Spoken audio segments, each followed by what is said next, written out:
Hi, everyone.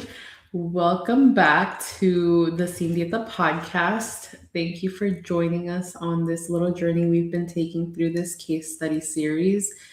We are going to be diving into part 4, but before we get to that, just quick disclaimer that this podcast is for informational purposes only and it doesn't constitute any medical, nutritional, legal, or other professional advice. The content is not intended to replace professional advice, and it is recommended that you do seek advice from a qualified professional if you have any concerns at any point while you're listening.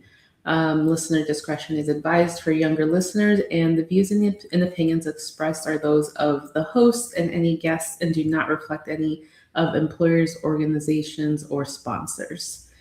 So, getting into part 4 now. We have been walking through, a little bit of going along with this person that was a young adult Latina cisgender female with restrictive eating patterns that was in need of some nutritional rehabilitation, currently was struggling with negative body image, experiencing fear of weight gain, and was working full time to help her family financially. They were currently all living together and is the oldest sibling, and the family relies on SNAP benefits for food security. This person grew up as a second mom figure in a multi generational household and has been experiencing their behaviors for about 4 or 5 years. All right. Part 4 here is where we are getting towards the very heavy meat and potatoes of the whole situation. This is where it takes us timeline wise into the 6 month to a year timeline. And it's where we really get through exploring a lot of the deeper themes that can revolve around like what this person's life readiness is, if we're ready for maintenance, depending on how behaviors have still been presenting or kind of starting to diminish, and really getting a feel for, based on each of our concentrations, how we're continuing to show up, whether that's decreasing frequency of sessions, maybe they are ticking back up at certain periods because it really is diving into and directly challenging a lot of behaviors. But yeah, I just want to open it up to all of y'all to see kind of like what does this stage of treatment tend to look like in your sessions. Oh, yeah, I can go. We can do like a little brief. Like part one, for those of you who listened or didn't listen, we went really over just the initial like first couple sessions. I think it was like first 2 sessions.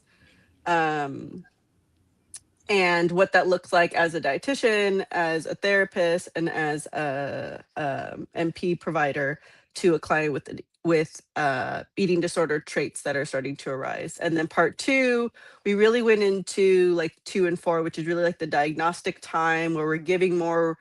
We know the basics. We're probably starting to give recommendations, and we're just really trying to stabilize or figure out what a sense of stability would look like. And now and then part 3 was the first 3 months. So they're in therapy. We have a set schedule. They're following, hopefully following the meal plan.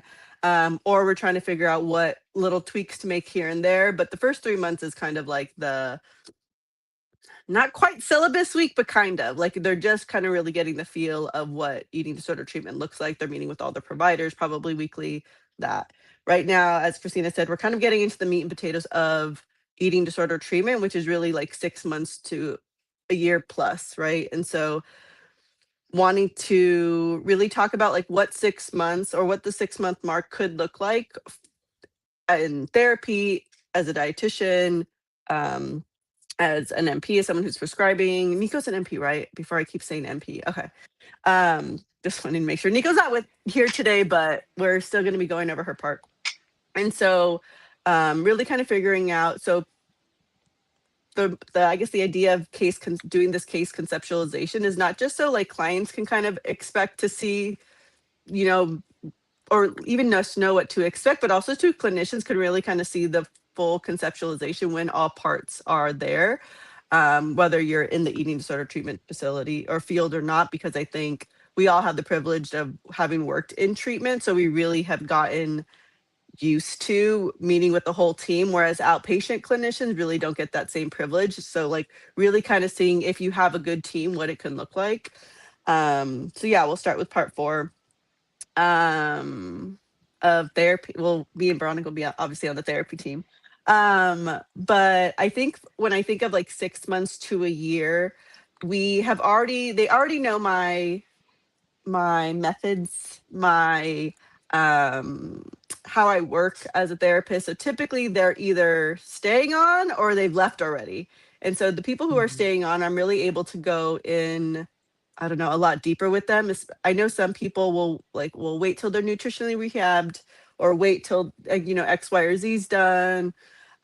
But at 6 months to a year, I feel like they, even if they're still needing to do some nutritional rehabilitation, we're still going to need to start doing trauma work. I don't think we need to wait longer than that. Mhm. So depending on, this is the 6 months to a year is also too, where it's like if we've done eating disorder treatment for 6 months, right? We've been doing coping skills, we've been learning and unlearning messages, we have or even just identified them. Not even maybe unlearning actually. I mean, Veronica, you can correct me if I'm wrong, but like I think we're just still kind of like learning the messages that, or like acknowledging the messages that we've learned and slowly Mhm. starting to decide if we align with those.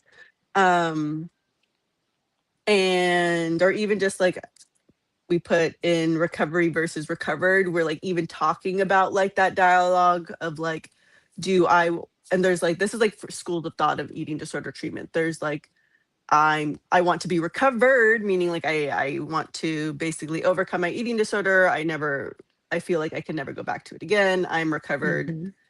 that. Or there's like, I just want to be in recovery. I don't necessarily align with being recovered, but I can live a life that's full and I don't have my eating disorder as a use, but it might be somewhere in the background for whatever. Or there's just like, I just want to live better than I've been living. So recovered or not recovered or recovery or whatever, I don't care. I just want to be able to go out with my friends and eat and have a good time. Mhm. Um, so this is where the 6 months to a year, I think we're more so talking about like big life themes and really how all of the work we've done, and like at least I think of like really informed consent. Now you really are informed of all of the systems that are in play in your life, whether it's societal, whether it's family, whether it's friends, whether it's relationships. What do you want to do with them now? So I'll kind of pause there and then I'll go let Veronica pick up whatever she wants Yeah. to with that. I I definitely I love, everything that you just really touched upon and spoke of. Um, I really enjoy, the first couple of months, like that 3-month mark and that period where you're really kind of getting to know your patients as well as what their needs, their goals are, right? Also learning their eating disorder, Mhm, right? Because we can't really treat it unless we know it. Um, I think those are like kind of like the most like critical, but at the same time, I also think the 6 month and mark and like past that is also just as critical, right? Because that's really where you get to do, like you said, like that trauma work, process that, right? And really be able to build them up to where they want to be. Because recovery could look different for everybody, right? It's like you said, it may not be like, okay, completely poof, be gone with the eating disorder. It could be something like, I want to be able to live a functional life, right? And I think that's really important for clinicians and for our viewers to understand is that recovery in any way, shape, or form looks different for everyone. And mhm, it's not going to look the same for people who are going through it. I know, as providers, like we're really conditioned to be like regimented and be like, like very kind of exact. But honestly, I think being in this field, it's like it's not always going to be like that, right? So there has to mhm, be a lot of kind of like meeting them where they're at and really being able to make sure that it's their goals and not your goals. Because I think mhm, where we forget, right? Because we're so like wanting them to be like, mhm, you should be here. It's like, it's not going to be like that, right? And it's not our goals, it's their recovery, right? So I think in that 6 month mark and on, it's really being able to see like, okay, like we're here now, like what do you want to for these next couple months to a year to look like for you? Hmm. I think you Right. brought up a good point that I didn't even think to put in the notes. We always the show notes, but like Yeah. I think there is like the 6 months, 2 years where me as a therapist starts to feel the most like discomfort that I have to sit with. So like yes, I have an image for my client that I want them to be able to do this and be able to do that and Mhm. have these conversations and go do that thing and having to like it doesn't matter what I want, right? Like obviously I'm assuming my clients want me to think good thoughts of them, but like what I typically end up telling clients, like what I think doesn't actually matter. Like I can give you my thoughts. I think you know them. I think you know that I care about you and want you to live this full life, but like it ultimately doesn't matter because if that feels like too much pressure, if that's not even something that is on your radar, like Mm, you don't care to go, I don't know, on a trip somewhere and be able to eat whatever, like how do I sit with the fact of like that they're going to continue to do X, Y, or Z and how that feels for me, but also to like putting that aside and how do I support them? Like I feel like that 6 months to a year as you get more connected with your client, you just like naturally, I think you care for them differently and you want more for them and having to really mm, kind of like sit with like exactly what you said. You're like, nope, what are your goals? Because my goals can't interfere. My transference into this can't or counter transference can't interfere with this, or should it interfere with this? And like, how do I mhm. get kind of like supervision? Because I think this is like also the period of time, kind of what I said, I guess earlier, where like people either stay or they leave, Yeah. right? And I don't ever want it to be because I discharge them for non-compliance. Like that's when I to like bring that up a little bit. Like that's not something I ever want to be seen as because they chose to still make all this progress, but maybe just as part of their eating disorder they're holding on to for whatever reason. And like that's fine. But yeah, like I think that yeah, it's they could choose to stay or to go, but I want it to be because they don't feel like it's a good fit, not because I'm like, oh, you're not complying to the parameters that I set. Yeah, I agree with both of you. And I think like we know we've been doing this so much that there's a lot of overlaps in therapy and dietitian sessions. But at that mark, I find what I think is interesting is that the question of have I made progress or am I making progress very often in my sessions either comes up around this time and or was also stated right at the beginning. How do I know I'm making progress? And I always immediately flip that onto them. Will you tell me like what do you want to accomplish? Because that can be the markers we start kind of like following and tracking together that will let us know every interval, have we gotten closer to it? Have we Mhm. achieved it? And now you're following your own timeline because it's easy to say, well, maybe what we're doing here is a 1 2 year program, but the first 6 months I think are the slowest for 90% of people. They're getting to know you. All of these types of things are relationships at the end of the day, and they're learning whether they feel like they can or can't trust you. And like you're saying, Stacey, like they're deciding, am I going to stay? Am I going to tough it out? Does it even feel like we're clicking? And a lot of the times, if they do stay, we get to this mark and it's like, okay, so did I do it?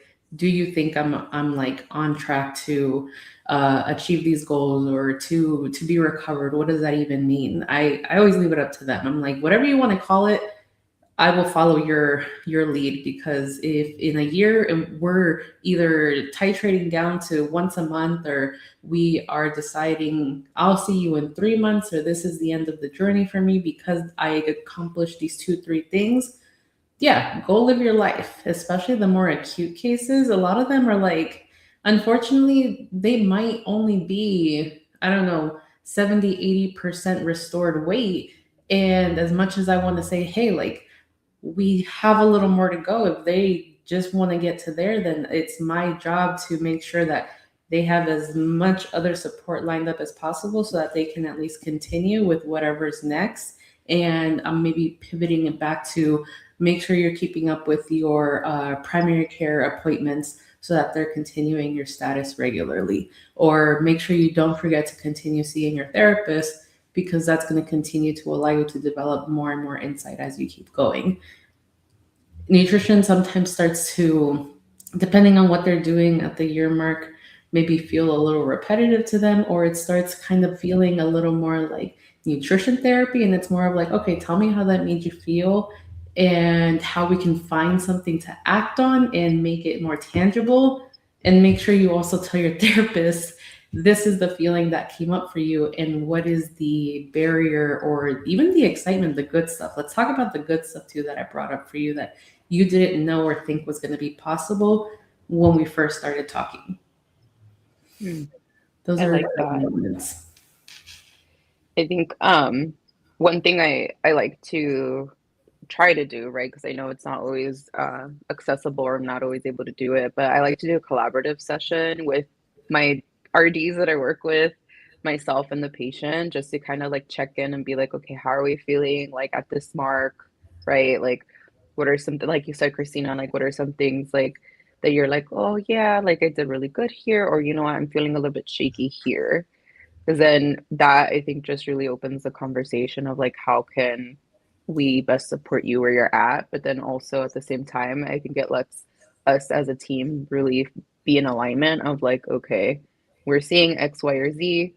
We still kind of do like we still got to do like these kinds of like interventions or process like certain things with them. Yeah.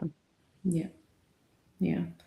And I think with the thoughts and behaviors that y'all help them challenge, I think that kind of helps set the stage for them to come into me and be like, we talked through this. This is what, emotionally, mentally has been occurring for me. This is the trauma that I maybe didn't realize was rooted into this. Like, now that I have these tools and coping mechanisms in place, I'm ready to take that step to finally try it, knowing that in reality, there is a safety. I just need to make sure that when I'm doing it, I'm talking through it and constantly letting you guys know how I'm doing. And a lot of the times, I think that comes through like reviewing weights if they do need something like that. How is the scale triggering? What has the use been historically? If they hadn't and they did need the monitoring, how can we start doing it as a team with them? I'm monitoring like a lot of like numerical stuff, but like I always encourage them to like do it with your therapist too. Like sit with looking at that number and talking about what it's making you feel, and I'll let you know like all of the physical related stuff, like how we're progressing, how it's looking. But if it's really not something we're monitoring and like nutritionally they're fine, and it's just more of like let's keep tab every 2 weeks, every month, so that there aren't some weird unexpected changes, like I'll never even bring up like don't forget your scale type of thing. It's more of like a wait till appointments when you actually go see your doctor, and you let me know if that's something that you are comfortable with, because then me or the therapist can step in and kind of help advocate for them if they don't need to step on the scale, right? Unless it's some kind of like med checkup or it has to do with a procedure, there really is no need for a new number at that point. Yeah, that's what I was gonna jump in and say of like the collaborative part where it's like me and the team or me and the dietitian are gonna figure out like the titration, right? Where it's like the RD might have already set the foundation. They might have been doing the meal plan. They've already made it's 6 months in. They've already made adjustments up or down, or no, maybe not down, but you know what I mean. Like having to find like a baseline. So they're pretty are like unless they're really struggling, like at 6 months they have somewhat, especially an outpatient, right? Which is what we're talking about. They're pretty much in a flow. They know what to do. They have their hangups, and I think this is like Christina said, like they're not probably going to be seeing them every week if it's more so thoughts than actual behaviors. If they're still actively restricting or purging or exercising or X, Y, and Z, then yeah, we might keep them on a little bit longer. But at the 6 month mark, they kind of have the structure that the RD is set. And so then they can kind of like peel back a little bit from the RD and do every week, or sorry, every other week or every month. And then the therapist can kind of come in and yeah, do like this is where it kind of like the Venn diagram kind of starts to go like this, where it's like we can check if they're weighing themselves as a behavior, but we don't have to like it's not anything that actually involves their food, right? It's just it's a behavior that's more mental versus if they were like, oh, I cut out a food group this week, right? And then we could talk with them about like, okay, well, like what are the feelings behind that, and can we get ourselves back on track, because you know what to be eating, right? So this is where it's like the therapist is now talking, maybe talking more about food to kind of like support the titration down from the RD, um, because it's not actually like, I don't know, kind of like how Christina said, it's more thoughts, or like I call them like micro behaviors than food. Like I think we had written it somewhere in the notes. I can't find it. This is why I'm guessing. But we wrote something in the note like, if unless they're really engaging in this behavior longer than like 3 to 4 weeks, I'm not really going to worry all that much about it. Especially in the first year of recovery, or even really the first like 2 years of recovery. If you're like, I ate X, Y, or Z because my eating disorder was like, you can't eat that, so I'm going to eat this instead. Okay, cool. Are you doing that? Is that ramping up? Did it last a week? Where are you in your cycle if you menstruate? Like how is this actually showing up for you? I'm not going to pull the what is it called, like the emergency cord, or call it a relapse if you are just having a week or two. And so I think at the 6 months to a year, I think if that happens early on, like in the first 3 weeks, if they're like, okay, now we're cutting out food groups, red flag. But if you're in 6 months to a year and you're doing some of those, like your eating disorder is kind of like making a little bit of a resurgence, that's really normal. Also just because like life stuff happens. Like I think in treatment, my dream in treatment, when people can stay for a week, or for a year, is that like some life event happens. Either you get really like, you get a bad cold. I don't know. Not that I wish a breakup on anybody, but like a breakup happens, or like some type of emotional event where it like, you might have been consistent with all of this stuff, and then all of a sudden you like don't feel hungry because you're sick, or you're really sad, or I don't know, some type of stress happens. And you kind of go like this for a couple weeks until you like are like, oh wait, I do have coping skills. Oh wait, I don't have to do that anymore like I did before. Like I'm having this experience that I've had in the past, but with new tools, and how am I managing it differently? And so the 6 month to a year, I feel like typically always something happens. Yes. Yeah. Or like And you get a so, new job. right. And so I think it's like, it's, kind of like normal for those things to happen, because it's like we're trying to define essentially for the clients, and I know we wrote about this, defining what is like normal regression versus what is a relapse, or versus just like like what's a red flag, right? Yes. And so when we talk about like 6 months to a year and titrating down, or even therapy is kind of different, because we'll stay on typically, I think, the longest consistently, because with as we know, with the eating disorders, it's not just about the food. They have anxiety, they have depression, they have underlying diagnoses. So we're typically working with them long term, if not somebody else. Like I'll refer out for OCD or ADHD, because some of those things kind of, in a weird way, Overlap. start turning on as they get more nourished, because your brain is functioning to full capacity. So that could be a whole separate talk about how those things kind of turn on. And people use like the basically malnourished brain to slow those thoughts down. But yeah, like what are yellow flags and what are red flags that we're as a therapist watching out for, to either titrate up or call back in the dietitian, or like, hey, you might need to go get your meds adjusted, or hey, you might actually need to go to the ND, because when was the last time you got your labs done, because your iron's, we knew your iron's low, and you have a history of really low iron, and that typically affects your mood. So maybe you need to go get an infusion. Like those types of things, of really having to identify what is a yellow flag and what is like a red flag, where it's like, oh, you might need more support, I'll say. I don't necessarily always want to recommend residential. Yeah. I will say with the like prevention planning, I think we kind of follow in the same area where, again, like because the thoughts and emotions are very therapy. It's more of like, let's make sure when we titrate down, or when we decide this is as far as we're going, like you have your list of what are behaviors and actions that are occurring, that you're starting to see a pattern of. Because like Stacey said, there might be a week or two where it's like kind of crazy, I lost track of time. I actually went like 8 hours without eating, or I only had these foods available. And like, because I was so anxious, I couldn't feel my hunger cues. We get it. That's life. That happens regardless of eating disorder or not. But really, what are those things that, when you were in the trenches, you knew this is where I don't want to be again? Like, this is where I needed the most help. Those are probably going to be the red flag things. But the yellows are really more of like, okay, this has been going on. I'm into one another week. We're now on to week two. Like, this is starting to become a little repetitive. Now we're going to the 3 4 week mark, and it's a month, and it's like I can't shake this behavior. Time to call somebody else. In also before, like, well, not even before, but also with knowing that this is when we start to reach out to our providers again for some help.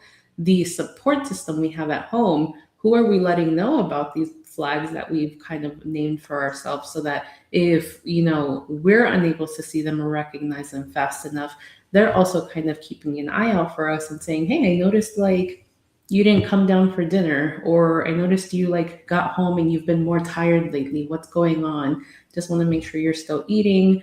If you're stressed, like maybe we can get some help, together, and that way you have this like system that's always kind of keeping a few steps ahead of you, making sure that there isn't that thing coming up.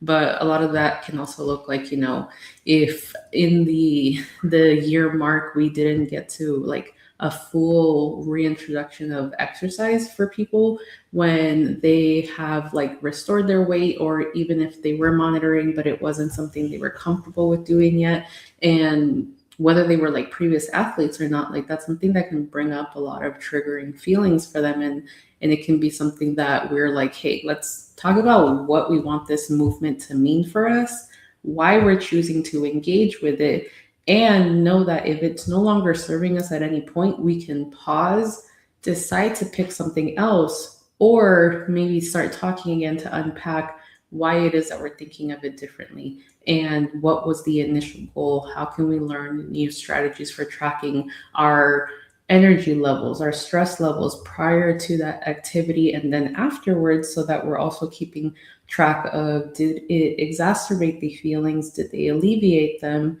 Was there any joy in doing them? And was I able to nourish myself to replenish the energy that I used for this? I think what I just want to kind of throw in there is like everything that we're talking about, of course, is like in an ideal scenario, right? The way that we would want it to flow, or the way that we would hope that it would look like. But we collectively, I will say we also understand that it might not always look like that, right? Especially I think for like our case study, like they have really had this ED, right, for like 4 years.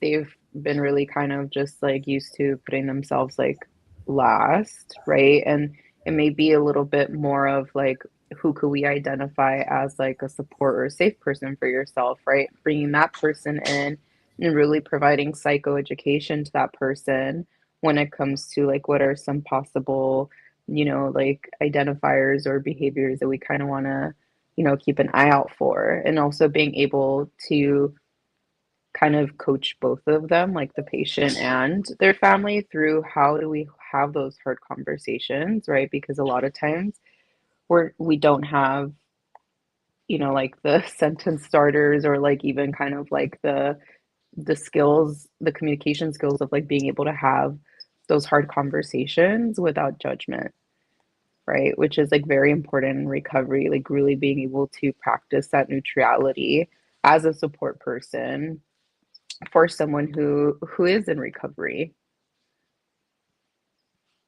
Yeah, I think like when I think of traditional eating disorder treatment, and for like historically it's been filled with like a lot of shame. Like it's shame kind of based of like, well, you if you want to live a better life, you need to be recovered and you need to do this, and um zero behaviors and all of these things. But yeah, like looking my voice is going, looking at our case study where it's, the part that I think about a lot for this, again, it's a fake case study, but it's, treating it like it's real, but it's like worried about ICE and her family's security. It's like, how are you going to be well when you're living in a constant state of trauma? Right. And so, like, yes, we could, the idea is that there's constantly maybe not constantly, continuously forward progress, but what is that? Who identifies what that looks like? And does it need to be full abstinence from your behaviors, right? Or can that be like, hey, we know you're really anxious. There's a food security issue. There's an income issue. There's all of these things that are working against you in terms of being able to access food or just like be well in your mental. If we're not feeling hungry because we're so anxious, can we at least get some electrolytes in? Can we prioritize getting potassium? I'm just guessing things, but I know potassium's a big one. Can we make sure we're getting taking our potassium pills? Can we make sure we're getting our electrolytes in? Can we make sure we're checking our blood pressure? Like, are there other things around just you have to eat that gives the client opportunity, especially again the 6 to 12 month mark, where we're getting a pretty good idea of like what their capabilities are, and where we can push and where we shouldn't push, and like how that looks. Because like just because she's not on a full eating, like kind of like what Christina said, like even if they're eating 70 to 80% of their meal plan, they can start titrating down, because it's long, like this is long term, especially when again the stuff with ice, it's like that's going to be in our present lives for a bit of time now, and to expect that she's going to be 100% well mentally and physically is kind of unfair.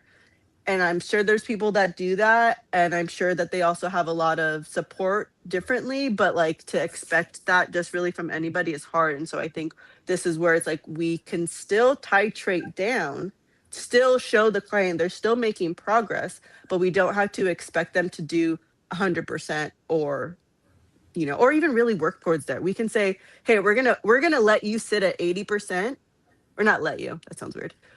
We're good with you being at 80%. You've been at 80% for 4 months. They might have not made any, but they might have expanded their food. They might have now been eating in public. This client might have been now eating at work. They are having food in the house. Like there's a lot of other things that we can work on that has nothing to do with just increasing the meal plan, because they might just feel safe in this 80% for right now. We can still let them know we would like you to get 100% at some point, because this is where like the medicals, like all of the medicals, like your hormones, all of your bone health, like we can, again, informed consent. This is what your body could do at 100% that we would like for you to do at 100%. And we realize that's not the case now. Are you okay if we table that conversation for 3 months, 6 months? Like I literally have in one of my clients' notes, we're not talking about food or weight till May. You've been doing more or less okay. I'm gonna leave it alone. We have other fish to fry. And so I think like really at that, like that's at least for the therapist, that's the privilege of like, we get to kind of keep going with that work and really being able to, again, like when I really specifically think of this client, like her red flags or yellow flags are going to look different than somebody else's, and making sure this is where like competent care comes into play. We can understand that if she is constantly worried about ice, and because there's a presence in her community, like we have to really be aware of like how that trauma, continuous living, I'm living in current trauma, affects the body, and why it's so important to go with what the client is saying is happening versus what you feel like they should be doing it a year or 2 years or 3 years. Because like we don't know how long they're gonna have to live with that. Yeah. That's my little ranty. No, I think you said some really important things, because I mean, trauma lives in the body for such a long time. And it's like, I mean, I don't know, kind of relevant, kind of not. Like I was working earlier today and my Ring notification went on, and I don't know why. Like, I mean, maybe I do. When I checked it, I opened it and I saw a man walking by that looked like he was going to start coming up my stairs. And I could feel my heart skip a beat, but I was like, that's so dumb. But I mean, we're in the space. We know it's not dumb, but like my reaction was not complete panic, but it was more like, oh, what does this person want? But and that I think has been heightened because of the community, the warnings that everybody has been sharing with each other. And for someone like this case study to also, have so many of these other stipulations where the family is, not all of status, they have high surveillance around the money and the food is not stable, like that can Hmm. really set someone off. And then all of a sudden that day has gone and dedicated to like the thoughts of the fear of what could have happened. And food is going to be the last thing on their mind at that point. And so really it's more of like, kind of like you were saying, are there where are our supplements that we can take? What are some shakes that we can pull out? If you can't get through a meal, get that Ensure out, get that boost, whatever is going to help you Hmm. because it's giving you nourishment. And even considering cost with that, like if I can't remember if this person is insured or not, but if they are, let's take advantage of that. I can always fill out the paperwork to say, hey, we need help getting this like oral nutrition supplement covered. This is the amount that I think they would benefit from once, twice a day. Can we get it through? If they approve it, one less cost for them to worry about, and they can stock up without it being a burden on them. God Hmm. forbid they can't. Now it's more of like, hey, remember the foods we talked about a long time ago? Like, how do we just quickly throw them in the blender and just throw it back and move on with your day? Yeah. Yeah, I think of like I loved doing red, yellow, and green flags with clients. Like, because this is we would do like relapse prevention. This is more so when I worked in treatment, less now because they're staying with me for a bit. We're just kind of constantly doing that. But when they were like actually discharging to step down from PHP to home or from residential to PHP, it's like making the red, yellow, and green flags for everybody. But like knowing green flags can still be a behavior. You can still say, I skipped this meal, but I made sure to do X, Y, or Z. Or I purged, but I made sure to do, I told my friend I didn't brush my teeth right after. I just rinsed to like protect my oral health. And I don't know, took like a antacid, you know what I mean? Like something like that. And like making sure like they're identifying what those red, yellow, and green flags are. And then how are we, yeah, at the, 1 year mark or after that, they're kind of able to I don't know, my goal for my clients is like, you don't need me. You can kind of self-identify like, oh, what's happening? Because like I think like for I'm, going for like the MD note, where it's like if they're starting to feel like dizzy or they're having a lot of GI issues, their period's starting to go off, like they can identify like, something's going on. I need to go get my labs checked. I need to go check in with my psych. Like I'm not feeling well. What this is on. I know this is on, it's a yellow flag or it's a red flag. I need to go take myself to wherever I need to go. Like ideally, it's like they are able to not necessarily be without care, but just like know when to call on it. Because like we can be a part of these people's lives for as long as they let us, really. Like I kind of like I offer that to them for basically ever. Like you can always come back. Like there's no shame if you like need like a tune up or you just need a realignment or something. Like if I know you in this way, I can maybe help in this way. Like that's also why I tell my clients I will never be their friends, because I want to always be available to them 2 years, 5 years, 10 years down the line. If they choose to seek help again, I don't ever want them to feel like that bridge has been broken. But it really is, yeah, long term. Yeah, I agree. There's no shame in that game. And I think, like you said earlier, at some point, like we can't predict what's going to happen a year, 2 years from where we're at when they start titrating and things start changing. So we can try to foresee as many circumstances they're going to deal with, but something may come left field and we didn't prepare for that because we didn't know it could happen. And that's when we leave the door open for them to come back whenever they are comfortable or needing it. But I think, we're seeing how the process can evolve for someone, what we can learn, how we can continue to be there for them. And it's been a journey in the 4 stages. And I think like we all know, like there is no defined end. It can go on for as long as they need, and they're going to progress at their own speed. We internally have our timeline of what we're trying to move them towards, but they're ultimately the ones guiding us and letting us know when they're ready for the next step. So yeah, is there any last minute thing anybody wants to add? Mm, no. No. Other than, yeah, we know like kind of what I think Veronica and Christine, you both echoed. Like we know that not everybody has the privilege of being able to get this far and get a team in therapy, we're really just talking about like what it would look like if you had a full team, or even really just one of us. Like if you just had a therapist, this is what they'd be doing. If you just had an RD, this would be doing. If you just had an MD, this is what they could be doing. Mm-hmm. And like what that would look like, and even like how to advocate that for yourself. So we understand like this isn't what everyone's able to do, but at least having an idea of what it could look like. And that there, are a lot of resources out there to be able to try to find those types of care. Yeah, definitely. Well, it's been a journey. Thank you all so much for listening us to us chit chat about all this. If I just want to quickly name if any of this brought any like questions up for yourself, you started to think about like what's going on in your own life, we strongly encourage you to like go reach out for some support. You can always check our website if there are any resources available that stand out to you. We'll put that in the description so that you can click the link. But otherwise, we are all set. I hope you'll have a great day and thanks for being here.